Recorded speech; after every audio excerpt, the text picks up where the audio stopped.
445 people. That is the number of people who died on Highway 99 in the California Central Valley between 2018 and 2022. 89 per year. One every 4 days, on average, on a single road that most Californians think of as ordinary, flat, straight, unremarkable, running through farmland from Bakersfield north to Sacramento between the mountains and the coast. A road they have driven 100 times without incident. A road that carries more freight than almost any other corridor in the American West. A road, in short, that does not look like what it is. Highway 99 is the deadliest major highway in the United States, measured by fatal crashes per mile. Not Interstate 95, which spans the entire eastern seaboard. Not Interstate 5 or Interstate 10, or any of the interstates that cross deserts and mountain passes. This 424-mile stretch of California agricultural highway, connecting the citrus groves and almond orchards of Kern County to the state capital, kills more people per mile than any other road in the country. In the worst year on record within the most recent study period, 2021, 107 people died on it. And 40% of those deaths happen in the dark, in sections of highway with no lighting, on a road that researchers have formally designated as the darkest major highway in the United States. The people who die on Highway 99 are not usually doing anything wrong. They are commuting. They are hauling produce. They are driving their families to church on a Sunday morning when the valley fog has already begun to lift. They do not see what is coming, because what is coming does not look like danger. It looks like nothing at all.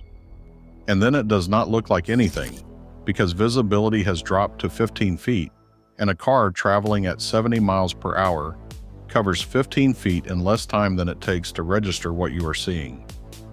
This is the mechanism. This is what the body count is built from. And it has been operating on this road since at least 1946, when the press was already calling it Bloody 99. The fog does not announce itself. That is where this road's body count lives.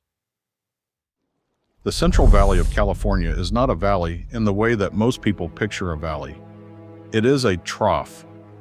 400 miles long, roughly 50 miles wide, sealed on the east by the Sierra Nevada and on the west by the coastal range. Nothing moves through it that the mountains do not allow. Wind does not move freely through the Central Valley. Air does not circulate the way it does on an open plain. Weather that enters the valley tends to stay. Highway 99 runs through the bottom of that trough, north to south. The road was certified as U.S.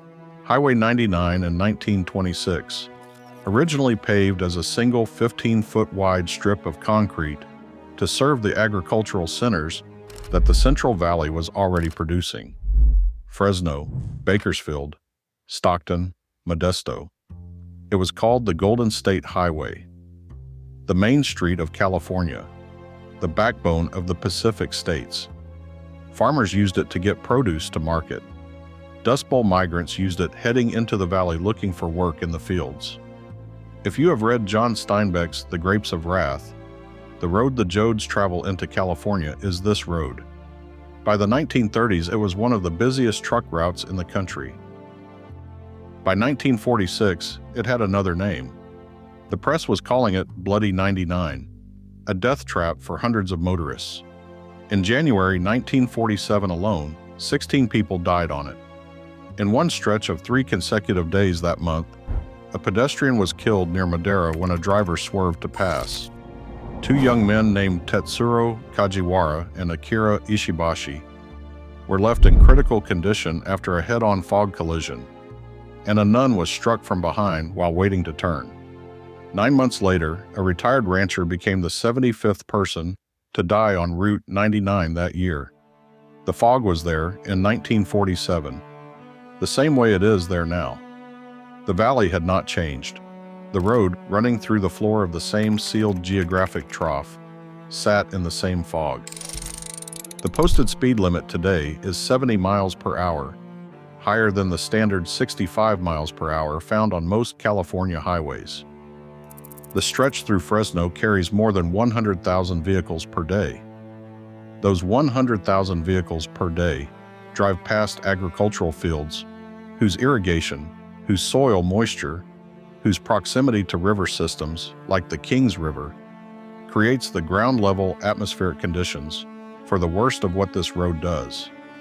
The same valley that made California the most productive agricultural region in the world created the conditions for its most repeating catastrophe. Tule fog, pronounced tule, takes its name from the tule grass wetlands, the tulares, that historically covered the valley floor before agricultural drainage cleared them. It is a specific type of fog, a radiation fog, classified that way because of how it forms. After the season's first significant rains, when the valley soil is saturated and irrigation fields are moist, the ground releases water vapor into the air. On nights with clear skies and calm winds, that moisture-laden air cools rapidly. The water vapor saturates the air near the ground. Droplets accumulate. The fog builds upward from the surface, thickens, and spreads horizontally until it fills the valley floor. NASA satellite imagery has captured this in motion. In November and December of 2025, a single continuous fog cloud stretched more than 300 miles, from Redding in the north to Bakersfield in the south, filling the valley bowl edge to edge. From above, it is white and total. From inside a car on Highway 99, it is something else entirely. The fog forms after sunset. It thickens toward dawn. It burns off unevenly, holding longer in rural stretches, and burning faster in warmer urban areas like Fresno can lose it faster, while rural agricultural stretches hold it for hours into the morning. Meteorologist Emily Wilson of the National Weather Center in Hanford described the valley's bowl-shaped geography as the reason the fog persists. Enclosed on both sides by mountain ranges, the fog has nowhere to go. What Tule fog looks like from the road is the critical fact, and it is not what most drivers expect. It does not approach like rain or thicken gradually, like a marine layer. It arrives as a wall. One moment there is road ahead, the next moment there is white. Not gray, not dim, not hazy. White. The transition between those two moments is measured in seconds. In the worst conditions, visibility drops to 10 or 15 feet. At 70 miles per hour, a vehicle covers 103 feet per second. A 2-second transition from clear road to zero visibility is 206 feet. 15 feet of visibility at 70 miles per hour gives a driver approximately 1/7 of a second before impact. A fully loaded semi-truck at highway speed needs the length of 2 football fields to stop. A passenger vehicle on dry pavement at 70 miles per hour needs approximately 350 feet. Neither of those numbers fits inside 15 feet of visible road. The math does not permit survival once the wall arrives. What it permits is the chain reaction, in which one slowing car becomes the wall for the car behind it, which becomes the wall for the car behind that, until the pavement is covered in metal and glass for a mile in both directions. Darkness is the compounding factor, and on Highway 99, darkness is the rule. 40% of all fatal crashes on this road happen in unlit sections. In lit conditions, a driver can read brake lights ahead, can see the red glow of someone slowing, processing, reacting. Even in fog.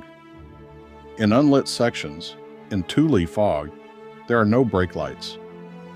There is road, and then there is a wall, and the two are indistinguishable until the car in front has already stopped moving. The fog arrives most often in the hours when 40% of this highway's fatal crashes happen. On Sunday, January 11th, 2026, Gustavo Villanueva Vargas, 61, of Fresno, was driving south on Highway 99 with his family. It was a Sunday morning, just after 9. They were on their way to church. His wife was in the car. his mother-in-law, Gloria Rodriguez, was in the car. At least one other family member was with them, a cousin. They had entered the highway at Fowler Avenue, where conditions were manageable. Farther south, between North and Cedar Avenues, the fog had already settled lower. Visibility at that stretch, California Highway Patrol Officer Mike Salas would later report, was estimated at between 10 and 15 feet. Two vehicles in the number 1 and number 2 lanes slowed down.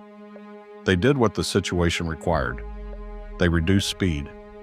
The vehicles behind them, traveling at highway speed and fog they could not see through, could not stop. The chain reaction took minutes. 17 vehicles, including one big rig, collided on the southbound lanes.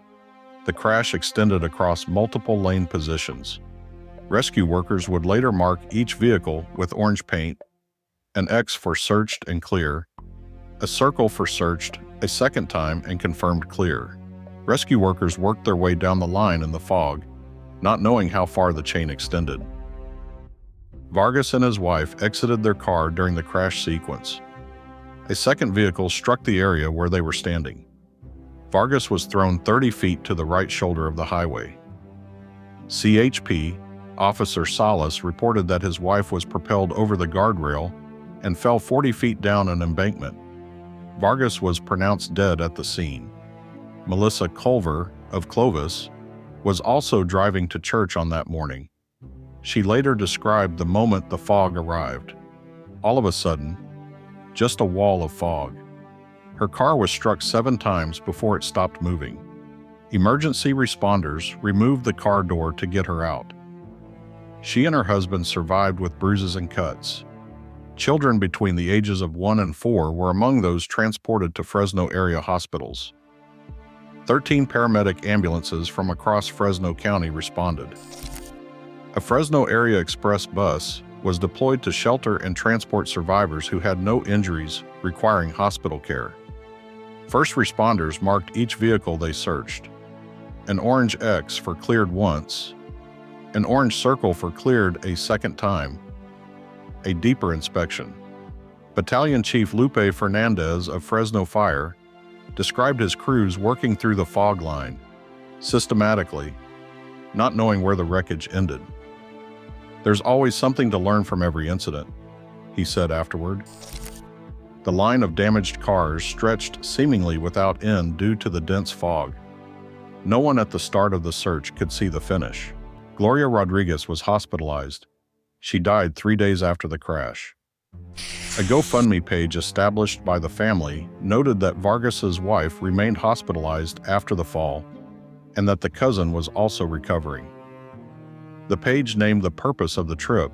The family was on their way to church. CHP Officer Salas made clear what the crash data showed. The vehicles in front had done the right thing. They had seen the fog and slowed. It was not enough. The vehicles behind them were traveling too fast to stop in 15 feet of visibility. That is not a driver error in the conventional sense. That is a physics problem, and the physics of tule fog on a 70 miles per hour highway with no lighting is not a problem that driving carefully solves once the wall has arrived. This was not the first time this had happened on this road. It was not even close. 20 days later, on January 31st, 2026, the California Highway Patrol began receiving calls at 8:17 a.m. from drivers near Erlamart in Tulare County, approximately 40 miles north of Bakersfield. Multiple collisions, both directions, Highway 99 near Avenue 24. Officers arrived to find what CHP Officer Adrian Gonzalez described as carnage. Vehicles turned over and stacked on each other, under each other.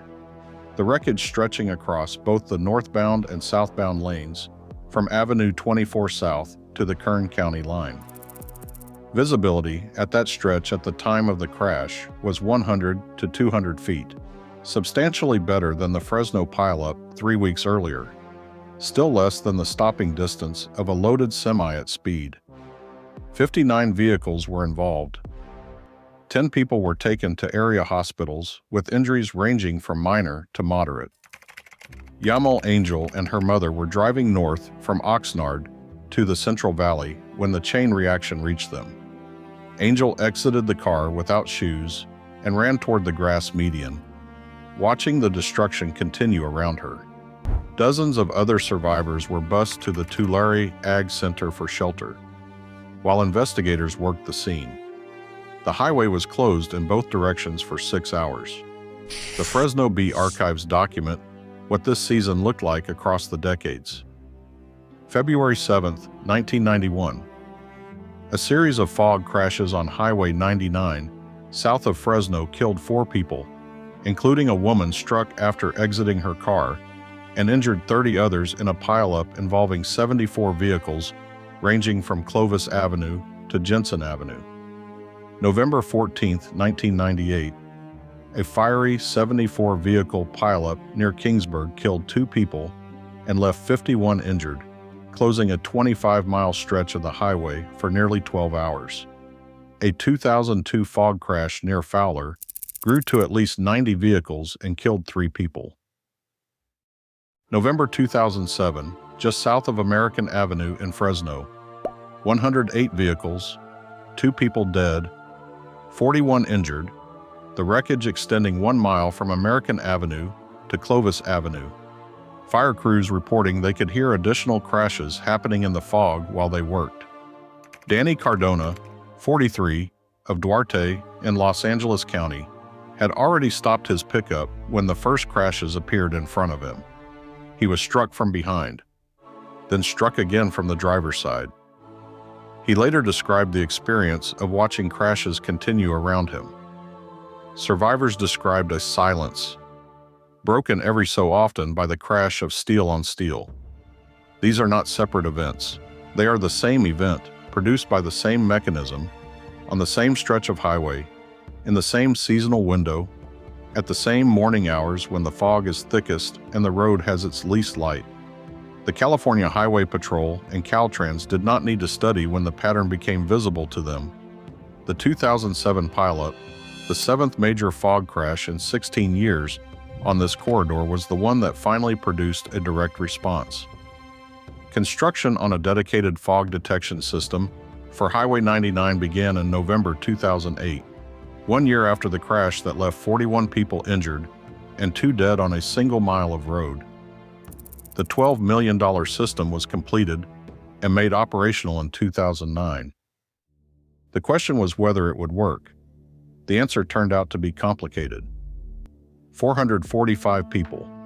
That number covers 5 years, from 2018 through 2022, drawn from National Highway Traffic Safety Administration, data analyzed by the Barber Law Firm. 89 deaths per year. The worst single year in that period was 2021, when 107 people died on Highway 99. The rate, 62.3 fatal crashes per 100 miles, was higher than any other major highway in the country.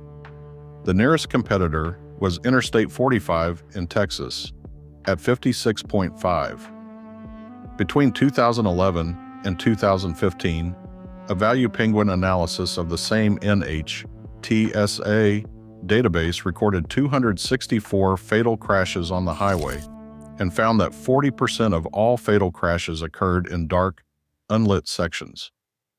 The study formally designated Highway 99 as the darkest major road in the United States.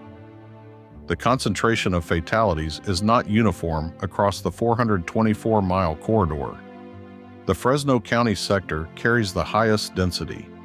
Between 2011 and 2015, the Fresno stretch alone recorded 34 fatal crashes in 4 years.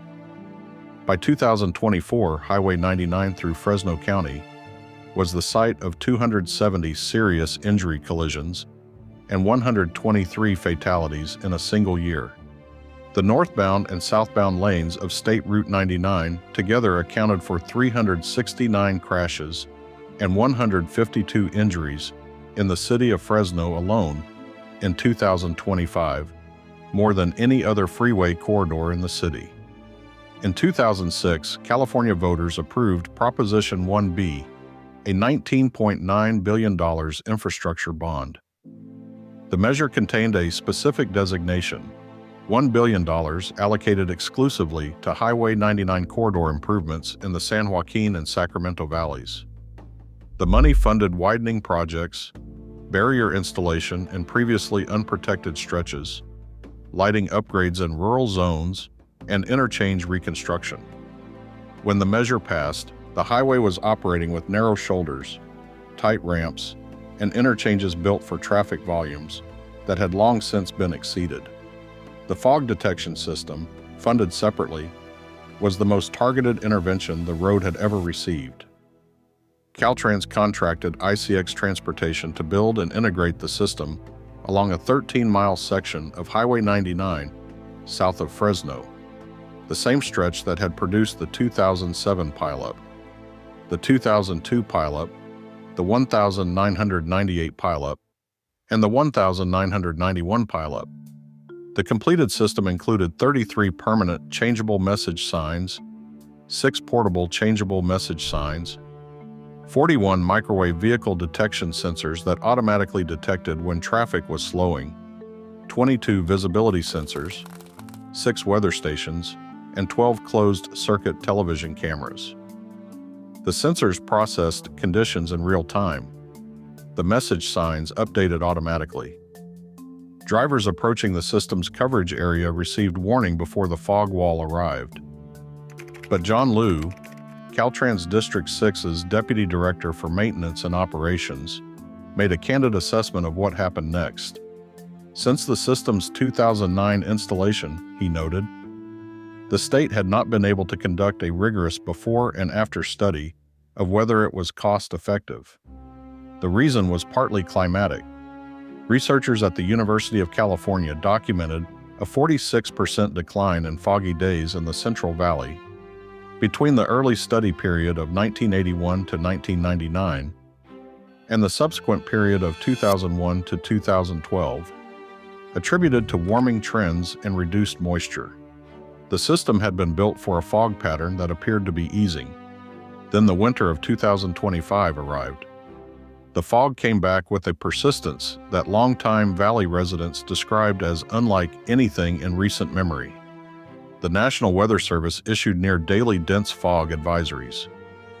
Visibility repeatedly dropped below a quarter mile across wide swaths of the San Joaquin Valley, and in some sections to a matter of feet. The 13-mile sensor corridor south of Fresno activated and warned and measured, and 17 vehicles piled up anyway on January 11th, between North and Cedar Avenues. Inside the corridor, under the signs, in front of the sensors. And 20 days later, 59 vehicles piled up near Urlamart, 40 miles to the south, entirely outside the 13-mile coverage zone. The $12 million system covers 13 miles. The highway runs 424 miles. The winter of 2025 into 2026 was described by Central Valley residents as the longest, most stubborn tule fog season in living memory. Since just before Thanksgiving, millions of people from Redding to Bakersfield woke each morning under an unmoving blanket of white. NASA satellite imagery acquired on December 9, 2025 showed a single continuous fog cloud stretching more than 300 miles, filling the valley from the coastal range to the Sierra Nevada without interruption. A resident of Redding, Greg Clark, told the Record Searchlight he had lived in the valley for 57 years and never seen fog last this long. The National Weather Service issued dense fog advisories day after day. On January 11th, those advisories were in effect across wide swaths of Fresno and Kings counties. The system south of Fresno activated. The signs changed. The sensors measured. And Gustavo Villanueva Vargas was still killed between North and Cedar Avenues, inside the system's coverage zone, on his way to church. 20 days later, the advisories were still in effect. The 59-vehicle crash near Urlamart happened outside the coverage zone entirely, 40 miles to the south where no sensors measured and no signs changed, in a stretch with 100 to 200 feet of visibility instead of 15, which is to say, still far less than the stopping distance of a loaded truck at speed.